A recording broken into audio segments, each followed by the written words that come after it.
नमस्कार, स्वागत है आपका इंडिया न्यूज में। आपके साथ हूं मैं राजीव शर्मा, इंडिया रिपोर्टर लेकर हाजिर हैं। दिन भर की तमाम खबरें जिनसे सरोकार है आपका, आप तक पहुंचा रहे हैं इंडिया रिपोर्टर में। जेएनयू से शुरुआत करते हैं। एक बार फिर कश्मीर को लेकर विवाद में है। विवाद का कारण सेंटर फॉर वुमेन स्टडीज की ओर से कश्मीर को लेकर वो वेबिनार है जिसके आयोजन में भारत के कश्मीर को भारतीय कब्जे वाला कश्मीर के नाम से आमंत्रण भेजा गया, लेकिन विवाद बढ़ने के बाद इस वेबिनार को रद्द कर दिया गया। वेबिनार के लिए जारी आमंत्रण पत्र पर शिक्षकों और छात्रों ने विरोध जताया। एबीवीपी ने आयोजकों के खिलाफ कार्रवाई की मांग की है। साथ ही उन्होंने इसे गैर संवैधानिक वेबिनार भी करार दिया है। कश्मीर को लेकर भारत का रुख तमाम लोगों के लिए बहुत पहले से साफ है। भारत की संसद कश्मीर को लेकर अपना स्टैंड भी साफ कर चुकी है, लेकिन उसके बाद भी ऐसी चर्चाओं के नाम पर, ऐसे वेबिनार के नाम पर इंडियन ऑक्यूपाइड कश्मीर कहना सवालों के घेरे में आना लाजमी था। लिहाजा विरोध हुआ और उसके चलते इस वेबिनार को रद्द किया गया।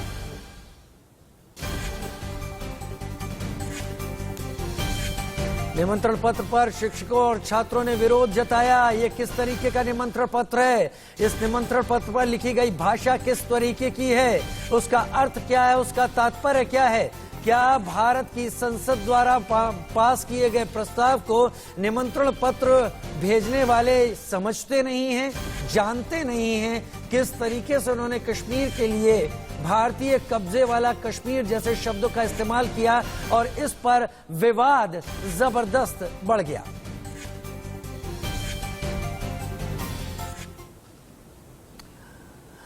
और जेएनयू विवाद पर एडवोकेट विनीत जिंदल ने केस दर्ज करवा दिया है। उन्होंने साफ कहा, भारतीय कब्जे वाला कश्मीर लिखने पर शिकायत दर्ज कराई जा रही है। एडवोकेट विनीत जिंदल ने केस दर्ज करवाया।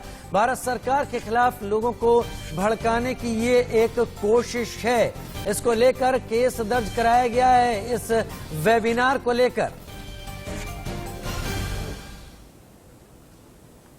का गढ़ माने जाने वाला जेएनयू एक बार फिर से विवादों के कारण सुर्खियों में है और ताजा मामला जुड़ा है वुमेन फॉर स्टडीज से, जहां उनके द्वारा एक वेबिनार का आयोजन किया जा रहा था जिसमें भारतीय अधिकृत कश्मीर शब्द का प्रयोग किया गया था, जिसके बाद कुलपति कार्यालय द्वारा इस कार्यक्रम को फौरन रद्द करा दिया गया। वहीं इस मामले को लेकर अब जेएनयू में विरोध के स्वर भी उठने लगे हैं। इस पूरे मामले को लेकर जेएनयू के कुलपति प्रोफेसर एम जगदीश कुमार ने कहा कि gender resistance and trust challenges in post 2019 Kashmir शीर्षक से एक webinar centre for women studies के द्वारा आयोजित किया जा रहा था। इसके बारे में जैसे ही उन्हें जानकारी मिली, इसे फौरन रद्द करा दिया गया, क्योंकि इसमें भारतीय अधिकृत कश्मीर शब्द का प्रयोग किया गया था। लेकिन सब जानते हैं कि जो कश्मीर है वो भारत का एक अभिन्न हिस्सा है, इसलिए इस कार्यक्रम को फौरन रद्द करा दिया गया है। तो वहीं इस घटना को लेकर अब जो छात्र संगठन है एबीवीपी, उनके द्वारा भी विरोध किया जा रहा है। उनका कहना है कि जो भी इस पूरे मामले में दोषी हैं, इस कार्यक्रम के आयोजक हैं और जो भी इसमें शामिल होने वाले थे, उनके खिलाफ भी कड़ी कार्रवाई होनी चाहिए। वीडियो जर्नलिस्ट अविनाश के साथ नवीन निशांत, इंडिया न्यूज, दिल्ली। नवीन निशांत की रिपोर्ट देख रहे थे आप जेएनयू से। वहीं एबीवीपी यानी अखिल भारतीय विद्यार्थी परिषद का कहना है कि आयोजकों के खिलाफ कार्रवाई की जानी चाहिए। हमने तुरंत जब हमारे नोटिस में आया, हमारे कॉग्निजेंस में आया कि इस तरह का सेमिनार हो, वेबिनार जेएनयू कैंपस में हो रहा है, तो हमने तुरंत एक्शन लेते हुए जेएनयू वाइस चांसलर को मेल डाला कि इस तरह के वेबिनार पे तुरंत रोक लगाया जाए। साथ ही साथ हम वो वेबिनार का पोस्टर हम लोगों ने यहाँ बर्न किया, उसको जलाया, एक मतलब सिंबॉलिक प्रोटेस्ट किया कि जिससे कि प्रभाव पड़े, तुरंत इसको यहाँ जेएनयू से उसको इस प्रोग्राम को कैंसिल किया जाए। हमारा उद्देश्य यही है कि इस कैंपस में जेएनयू जैसी प्रेस्टीजियस इंस्टीट्यूट में अगर इस तरह कार्यक्रम होंगे तो जो फ्रिंज एलिमेंट जम्मू कश्मीर को, घाटी को डिस्टेबलाइज करने की कोशिश कर रहे हैं, उनको सह मिलेगी। तो हमारा उद्देश्य यही था कि इसको कैंसिल किया जाए और यहाँ जो इसका मान सम्मान है जेएनयू कैंपस का, ऐसे फ्रिंज एलिमेंट्स जो जेएनयू के जो छात्र आते हैं, पूरे देश से छात्र आते हैं, कुछ लोग जो चंद्र लोग होते हैं, जो चंद्र मुट्ठी भर लोग होते हैं, इस तरह के कार्यक्रम करते हैं।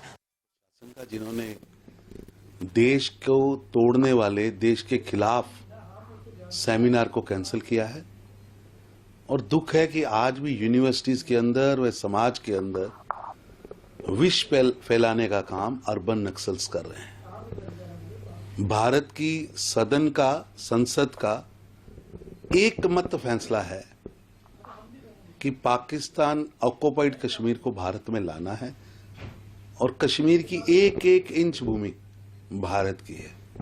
जो लोग ऐसे सेमिनार करते हैं वो लोग देश की लोकतंत्र का, देश की संसद का, देश की एकता अखंडता का, देश की प्रभुसत्ता का अपमान करते हैं। सेंटर फॉर विमेन स्टडीज की ओर से रखे गए इस पूरे वेबिनार को लेकर जेएनयू के प्रोफेसर का क्या कहना है, बता रहे हैं India news reporter Rahul Gautam.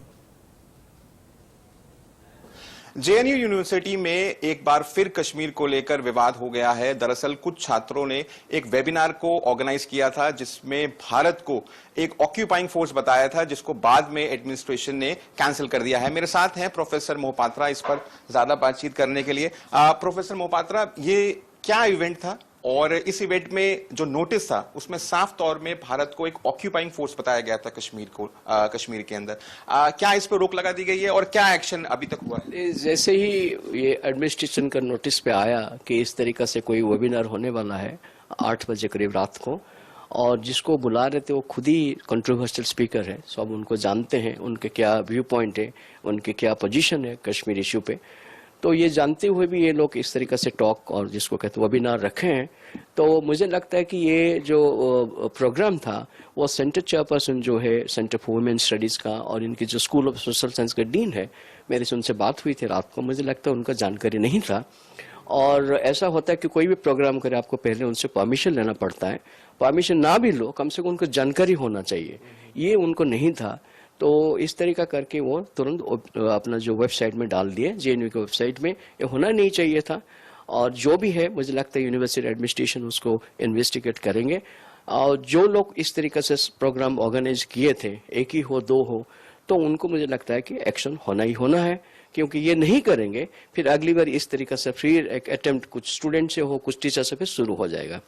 इनकी इस तरीके से प्रोग्राम का मकसद है ये मैसेज देने का कि इस तरीका भी कुछ सो कॉल्ड बुद्धिजीवी इस देश में है और पर्टिकुलर जेएनयू में है, जो सरकारी नैरेटिव होता है, सरकार की जो डिस्क्रिप्शन होता है किसी समस्या का, वो उससे एग्री नहीं करते, एक दूसरा पोजीशन लेते हैं।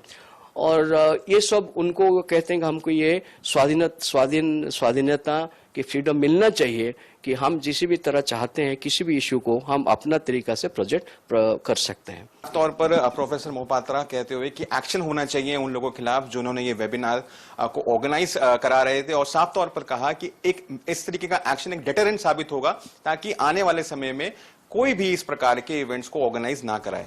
दिल्ली से मैं राहुल गौतम, विजय पवन के साथ, इंडिया न्यूज के लिए।